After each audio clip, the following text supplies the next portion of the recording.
We are on day 11 in a beautiful year in the Bible, and we are still on the subject is divine guidance and provision. And so we are about to read back in Joshua. We read 1 through 5 last week. This week we are going to be reading 6 through 10. So I want to go ahead and just start reading.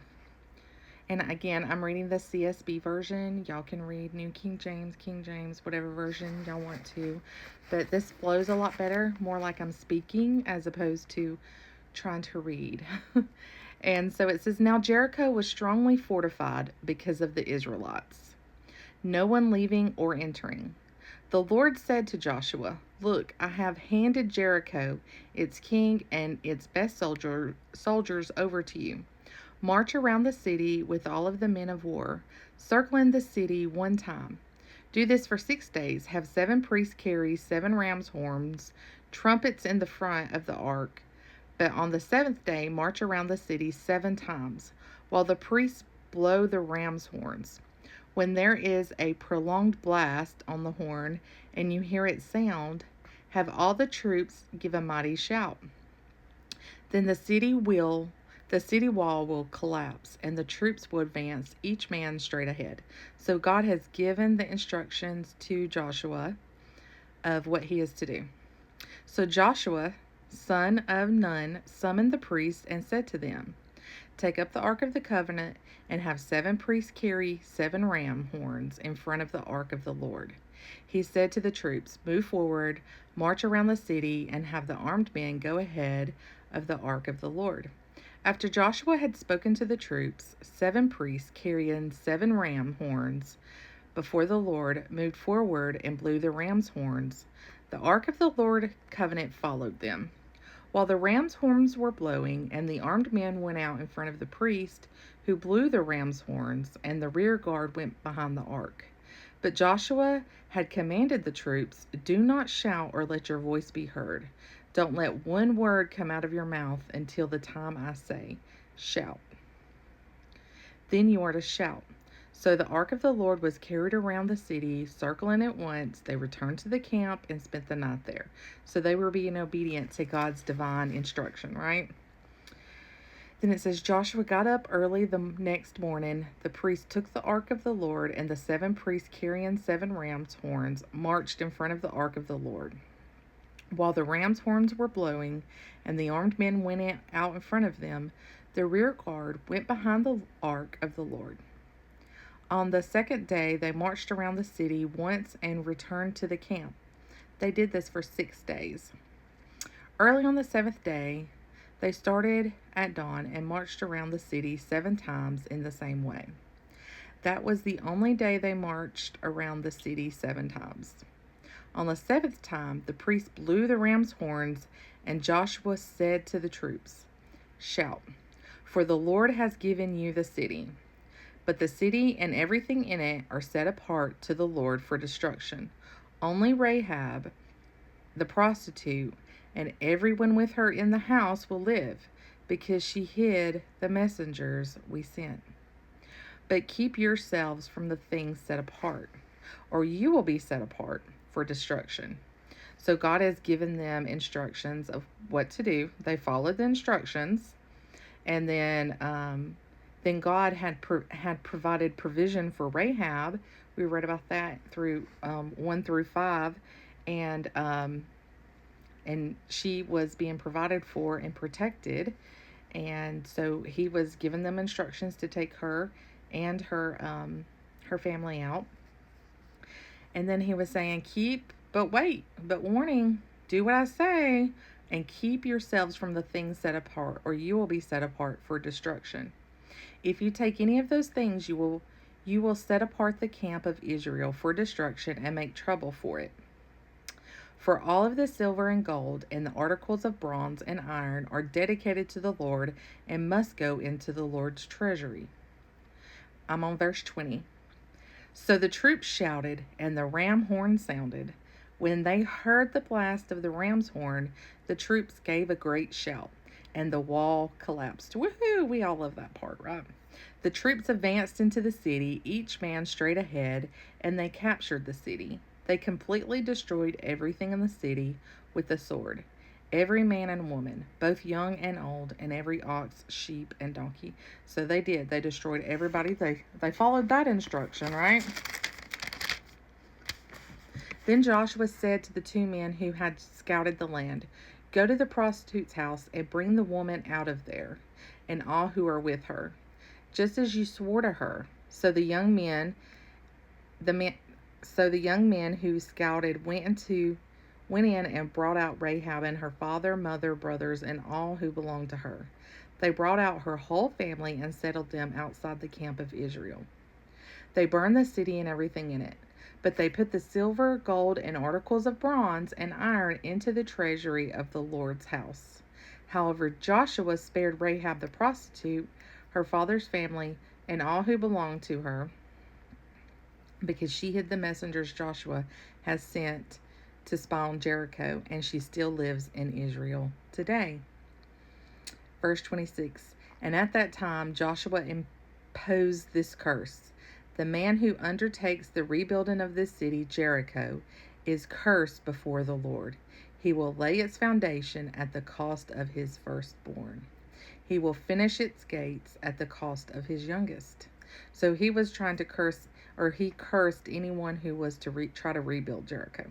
And the Lord was with Jericho, and his fame spread throughout the land. So everything seemed to be good, right? They did everything they were supposed to do. They followed divine guidance, and they knew God was going to provide.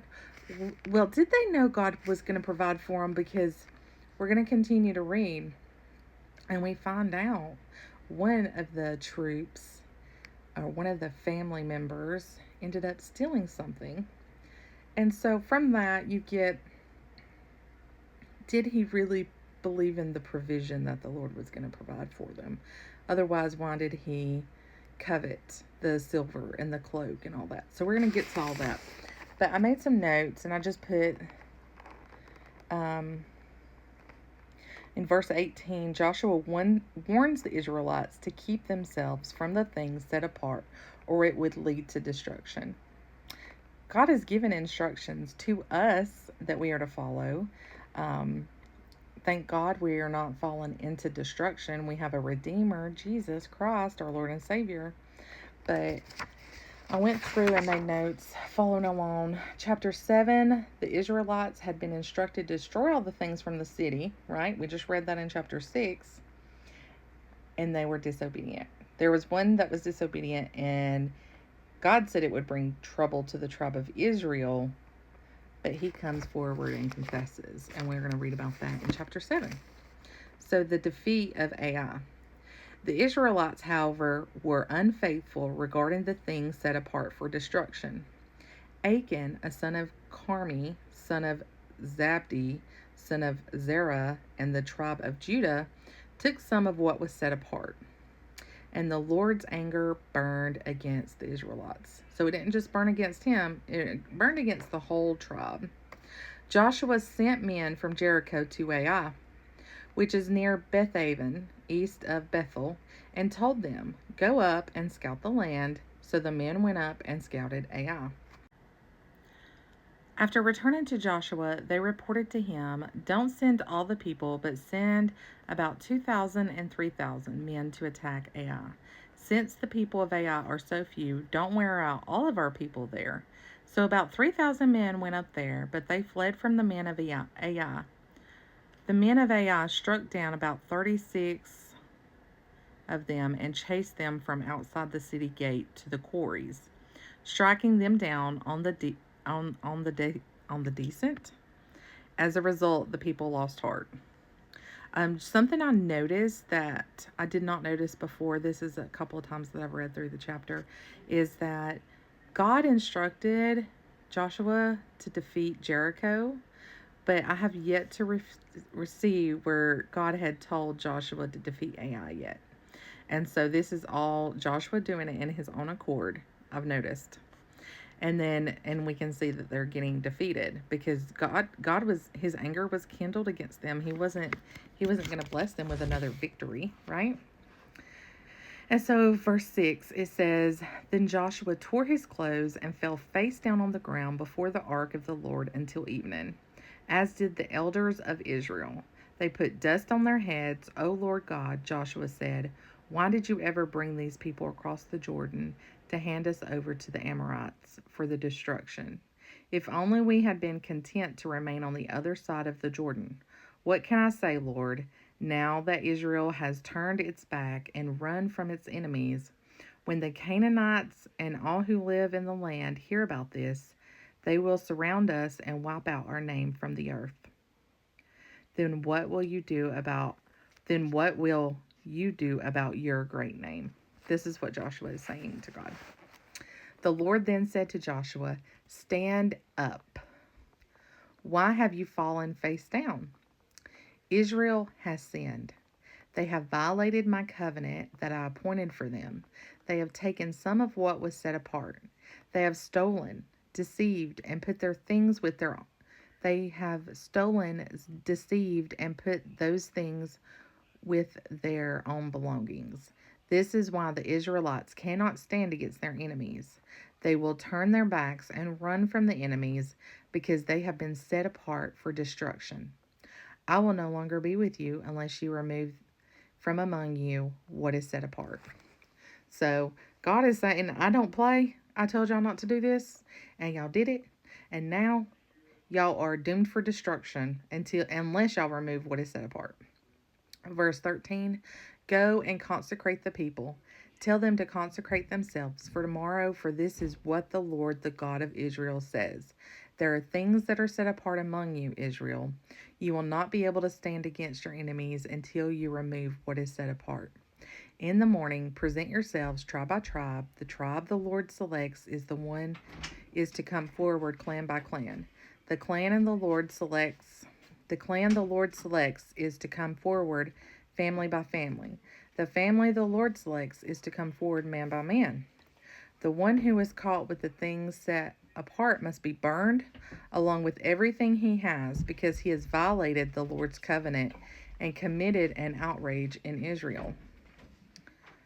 And I'm on verse 16. It says, Joshua got up early the next morning. He had Israel come forward tribe by tribe, and the tribe of Judah was selected. He had the clans of Judah come forward, and the Zerahite clan was selected. He had the Zerahite clan come forward by heads of families. The Zabdi was selected. He then had Zabdi's family come forward man by man, and Achan, son of Carmi, son of Zabdi, son of Zerah, and the tribe of Judah was selected. So Joshua said to Achan, My son, give glory to the Lord, the God of Israel, and make a confession to him. I urge you, tell me what you have done. Don't hide anything from me. Achan replied to Joshua, It is true. He is confessing. He says, It is true. I have sinned against the Lord, the God of Israel. This is what I did. When I saw among the spoils a beautiful cloak from Babylon, 5 pounds of silver, and a bar of gold weighing about 1.25 pounds, I coveted them and took them. You can see for yourself, they are concealed in the ground inside my tent, and the silver under the cloak. So Joshua sent messengers who ran to the tent, and there was the cloak, concealed in his tent, with the silver underneath. They took the things from inside the tent, the silver underneath. They took the things from inside the tent, brought them to Joshua and all the Israelites, and spread them out in the Lord's presence. Then Joshua and all Israel with him took Achan, son of Zerah, the silver, the cloak, and the bar of gold, his sons and daughters, his ox, his donkey, his sheep, his tent, and all that he had, and brought them up to the valley of Achor. Joshua said, Why have you brought us trouble? Today the Lord will bring you trouble. So all Israel stoned them to death. They burnt their bodies, threw stones on them, and raised over him a large pile of rocks that remains still today. Then the Lord turned from his burning anger, Therefore, that place is called the Valley of Acre still today. Wow. God don't play. Not here. Not here. Not round here, partner. And so now we go on to chapter 8. The Lord said to Joshua, "Do not be afraid or discouraged." We all love that phrase, right? But we all love that phrase. Do not be afraid or discouraged. Take all the troops with you and go attack Ai. Look, I have handed, so this is God giving him instruction. Okay, now you can go and attack Ai. See, Joshua was trying to do it before on his own. He didn't have the divine instruction from the Lord, right? And so if he didn't have the divine instruction, he didn't have the provision. Think about that. It says, "Look, I have handed you over to the king of Ai, his people, city, and land. Treat Ai and its kings as you did Jericho and its king, except that you may plunder its spoil and livestock for yourselves. Set an ambush behind the city." So Joshua and all the troops set out to attack Ai. Joshua selected 30,000 of his best soldiers and sent them out at night. He commanded them, "Pay attention, lie in ambush behind the city, not too far from it, and all of you be ready. Then I and all the people who are with me will approach the city. When they come out against us, as they did the first time, we will flee from them. They will come after us until we have drawn them away from the city, for they will say, 'They are fleeing from us as before.' While we are fleeing from them, you are to come out of your ambush, seize the city. The Lord your God will hand it over to you. After taking the city, set it on fire, follow the Lord's command, see that you do as I've ordered you." He is warning them. He didn't say that the first time. And he was saying, "Do as I have ordered you." So Joshua sent them out, and they went to the ambush site and waited between Bethel and Ai, to the west of Ai. But he spent the night with the troops. I don't know why but he spent the night with the troops. Y'all can comment below if y'all want to about if y'all have any understanding as to why he spent the night with the troops. I think it was just to make sure they obeyed. I don't know. In verse 10, Joshua started early the next morning and mobilized them. Then he and the elders of Israel led the people up to Ai. All the troops who were with him went up and approached the city, arriving opposite Ai, and camped to the north of it and the valley between them and the city. Now Joshua had taken about 5,000 men and set them in ambush between Bethel and Ai, and to the west of the city. The troops were stationed in this way, the main camp to the north and the city in its rear guard to the west of the city. And that night Joshua went into the valley. Verse 14, when the king of Ai saw the Israelites, the men of the city hurried and went out early in the morning, so that he and all his people could engage Israel in battle at a suitable place facing the Abram. But he did not know that there was an ambush waiting for him behind the city. Joshua and all Israel pretended to be beaten back by them and fled towards the wilderness. Then all the troops of Ai were summoned to pursue them, and they pursued Joshua and were drawn away from the city. Not a man was left in Ai or Bethel who did not go out after Israel, leaving the city exposed while they pursued Israel. Then the Lord said to Joshua, "Hold out the javelin in your hand towards Ai, for I will hand the city over to you." So Joshua held out his javelin towards it.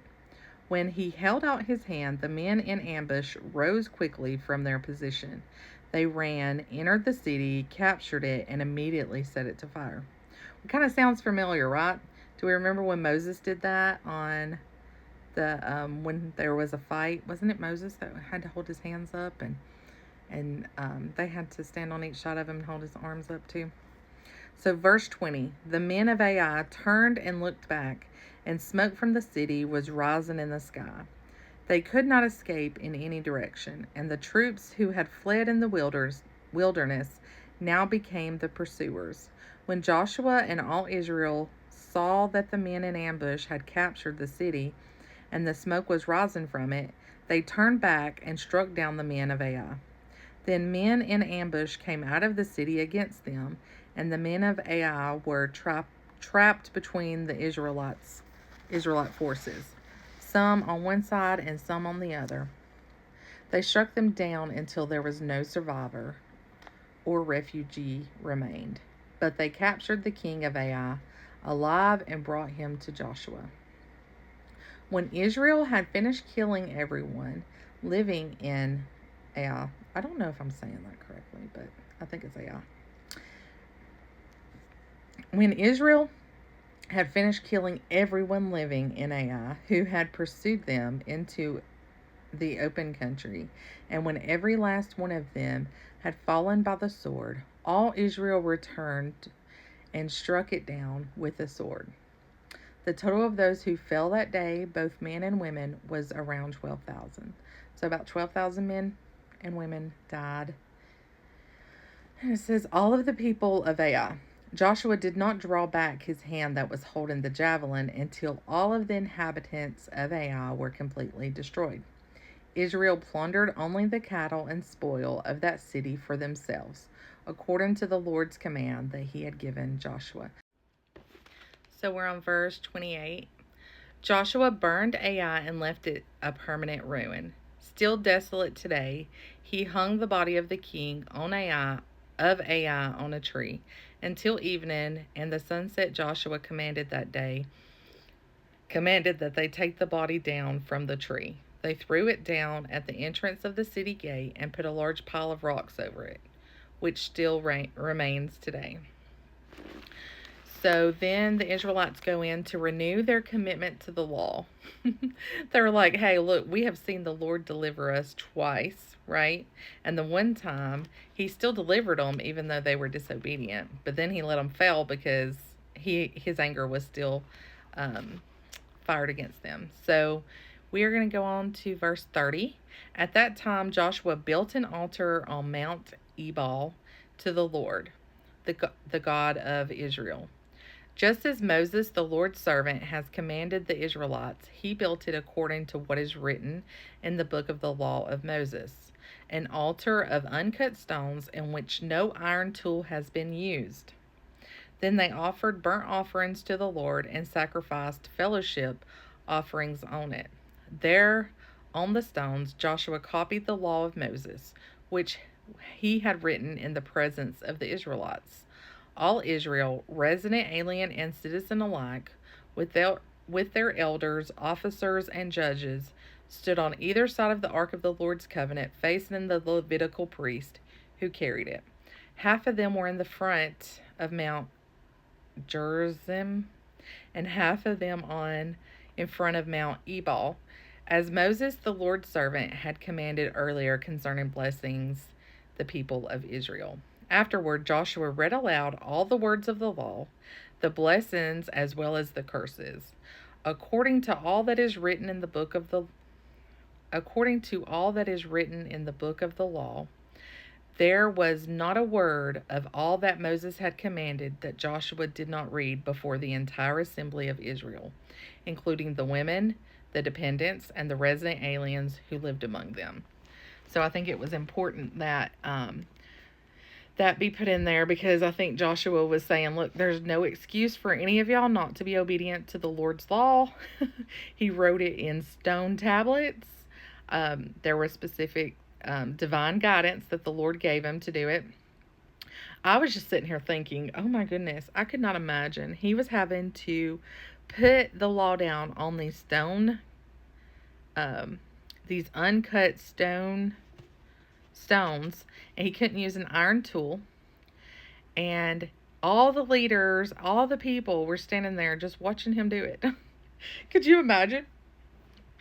I mean, it sounded like a lot of people. They were in front of one mountain all the way to another mountain. That's how many people it was. I was like, wow.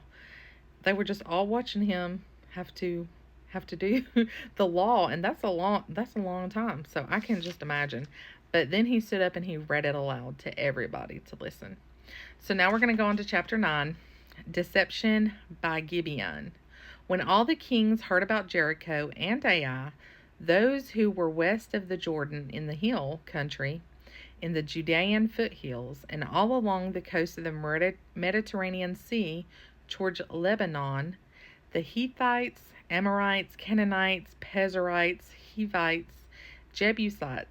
They formed a unified alliance to fight against Joshua and Israel. So everybody had heard about it, and they were like, you know what, we're going to get together. I'm sorry, I got to readjust. We are in chapter 9. We've just read a few. I got to take a sip.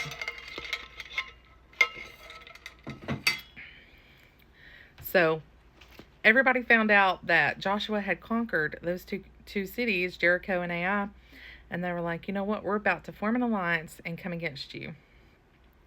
When the inhabitants of Gibeon heard that what Joshua had done to Jericho and Ai, they acted deceptively. They gathered provisions and took worn-out sacks on their donkeys and old wineskins, cracked and mended.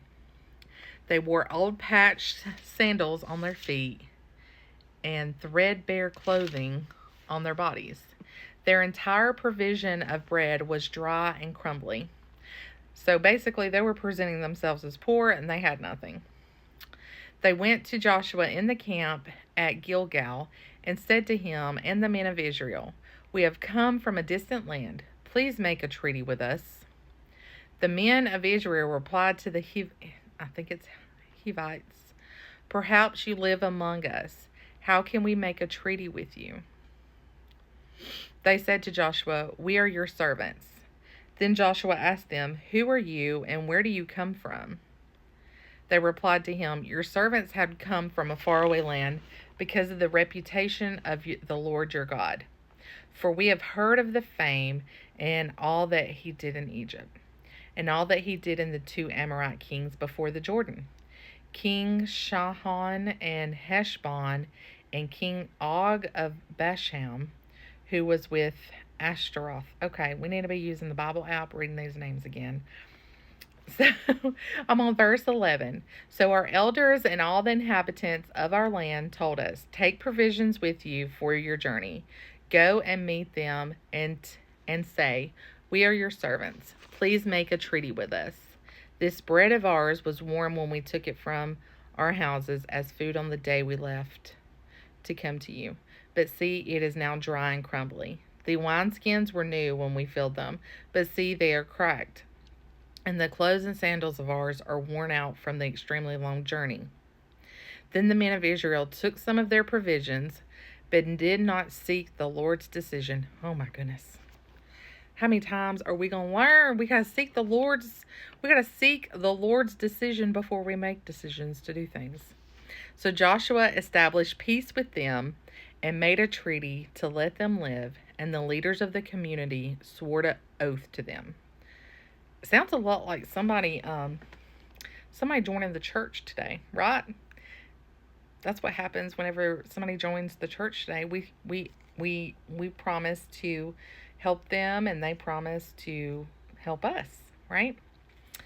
To be members of the church. But anyways, Gibeon's deception discovered 3 days after making the treaty with them.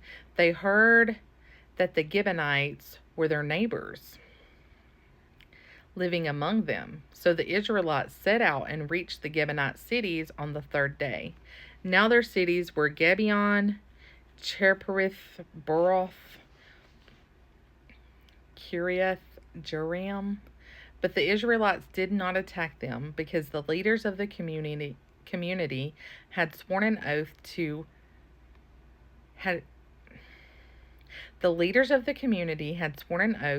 them by the Lord, the God of Israel. Then the whole community grumbled against the leaders.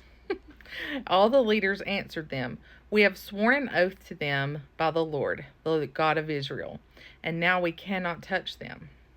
This is how we will treat them. We will let them live so that no wrath will fall on us because of the oath we swore to them." They also said, "Let them live." So the Gibeonites became woodcutters and water carriers for the whole community, as the leaders had promised them. Joshua summoned the Gibeonites and told them, "Why did you deceive us by telling us that you live far away from us, when in fact you live among us? Therefore you are cursed and always will be slaves, woodcutters and water carriers for the house of my God." The Gibeonites answered him, "It was clearly communicated to your servants that the Lord your God had commanded his servants Moses to give you all the land and destroy all the inhabitants of the land before you. We greatly feared for our lives because of you, and that is why we did this. Now we are in your hands. Do to us whatever you think is right." This is what Joshua did to them. He rescued them from the Israelites, and they did not kill him. On the day he made them woodcutters and water carriers, as they are today, for the community and for the Lord's altar at the place he would choose. Now we are going to go on to 10. Chapter 10. Now it came to pass, when Adoni-Zedek, king of Jerusalem, heard how Joshua had taken Ai and had utterly destroyed it, as he had done to Jericho and its king, so he had done to Ai and its king, and how the inhabitants of Gibeon had made peace with Israel and were among them, that they feared greatly, because Gibeon was a great city, like one of the royal cities, and because it was greater than Ai, and all its men were mighty. Therefore Adoni-Zedek, king of Jerusalem, sent to Hoam, king of Hebron, Piram, king of Jarmuth, Japhiah, king of Lachish, and Deber, king of Eglon, saying, "Come up to me, and help me, that we may attack Gibeon, for it has made peace with Joshua and with the children of Israel." Therefore the 5 kings of the Amorites, the king of Jerusalem, the king of Hebron, the king of Jarmuth, the king of Lachish, and the king of Eglon, gathered together, and went up, they and all their armies, and camped before Gibeon, and made war against it. And the men of Gibeon sent to Joshua at the camp at Gilgal, saying, "Do not forsake your servants. Come up to us quickly. Save us and help us, for all the kings of the Amorites who dwell in the mountains have gathered together against us." So Joshua ascended from Gilgal, he and all the people of war with him, and all the mighty men of valor. And the Lord said to Joshua, "Do not fear them, for I have delivered them into your hand. Not a man of them shall stand before you." Joshua therefore came upon them suddenly, having marched all night from Gilgal. So the Lord routed them before Israel, killed them with a great slaughter at Gibeon, chased them along the road that goes to Beth Horon, and struck them down as far as Azekah and Makkedah.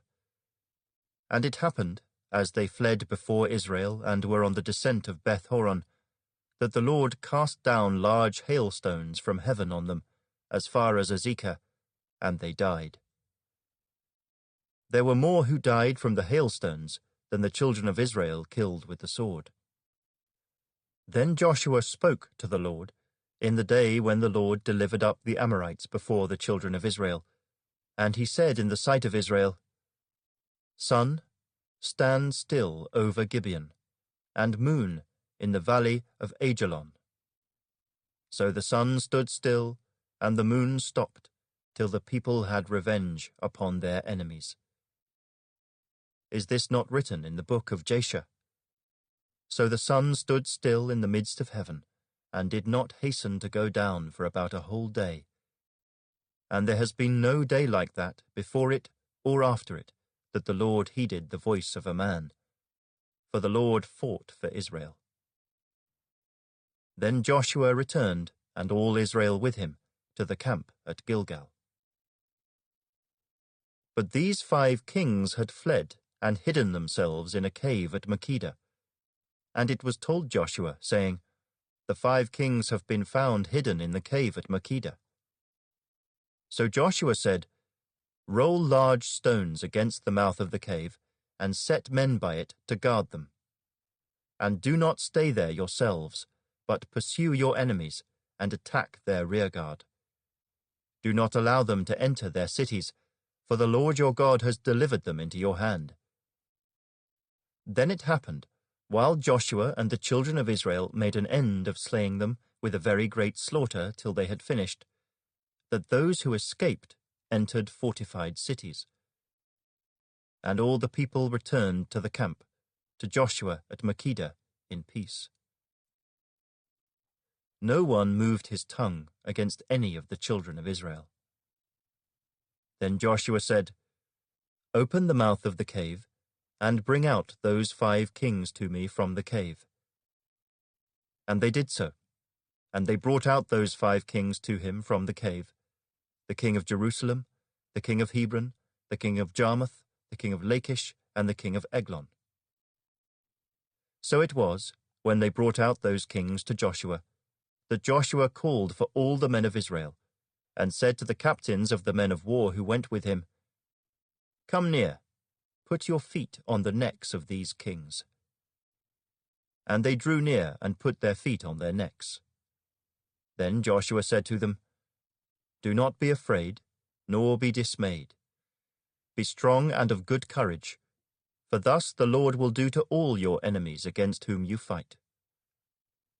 And afterward Joshua struck them and killed them, and hanged them on 5 trees, and they were hanging on the trees until evening. So it was, at the time of the going down of the sun, that Joshua commanded, and they took them down from the trees, cast them into the cave where they had been hidden, and laid large stones against the cave's mouth, which remain until this very day. On that day Joshua took Makkedah, and struck it and its king with the edge of the sword. He utterly destroyed them, all the people who were in it. He let none remain. He also did to the king of Makkedah as he had done to the king of Jericho. Then Joshua passed from Makkedah, and all Israel with him, to Libnah. And they fought against Libnah. And the Lord also delivered it and its king into the hand of Israel. He struck it, and all the people who were in it, with the edge of the sword. He let none remain in it, but did to its king as he had done to the king of Jericho. Then Joshua passed from Libnah, and all Israel with him, to Lachish, and they encamped against it, and fought against it. And the Lord delivered Lachish into the hand of Israel, who took it on the 2nd day, and struck it, and all the people who were in it, with the edge of the sword, according to all that he had done to Libnah. Then Horam, king of Gezer, came up to help Lachish, and Joshua struck him and his people, until he left him none remaining. From Lachish Joshua passed to Eglon, and all Israel with him, and they encamped against it and fought against it. They took it on that day, and struck it with the edge of the sword. All the people who were in it he utterly destroyed that day, according to all that he had done to Lachish. So Joshua went up from Eglon, and all Israel with him, to Hebron, and they fought against it. And they took it and struck it with the edge of the sword, its king, all its cities, and all the people who were in it. He left none remaining, according to all that he had done to Eglon, but utterly destroyed it, and all the people who were in it. Then Joshua returned, and all Israel with him, to Debir, and they fought against it. And he took it and its king and all its cities. They struck them with the edge of the sword, and utterly destroyed all the people who were in it. He left none remaining. As he had done to Hebron, so he did to Debir and its king, as he had done also to Libnah and its king. So Joshua conquered all the land, the mountain country and the south and the lowland and the wilderness slopes and all their kings. He left none remaining, but utterly destroyed all that breathed, as the Lord God of Israel had commanded. And Joshua conquered them from Kadesh Barnea as far as Gaza, and all the country of Goshen, even as far as Gibeon. All these kings and their land Joshua took at one time, because the Lord God of Israel fought for Israel. Then Joshua returned, and all Israel with him, to the camp at Gilgal. All right, ladies, so we just finished chapter 7 through 10. I like to read out of, when we went through ministry school, I like to read out of A Journey Through the Old Testament. It has a lot of information. It breaks down each chapter of the Bible, not each chapter, each book of the Bible, and gives just kind of a general overview. I love the conclusion. I wanted to read it to y'all. It says, what truths are most obvious about the events that we read tonight. It says, first, there are strong leaders are needed. They have to be men full of faith, like Joshua. Second, each Christian must learn how to know God personally.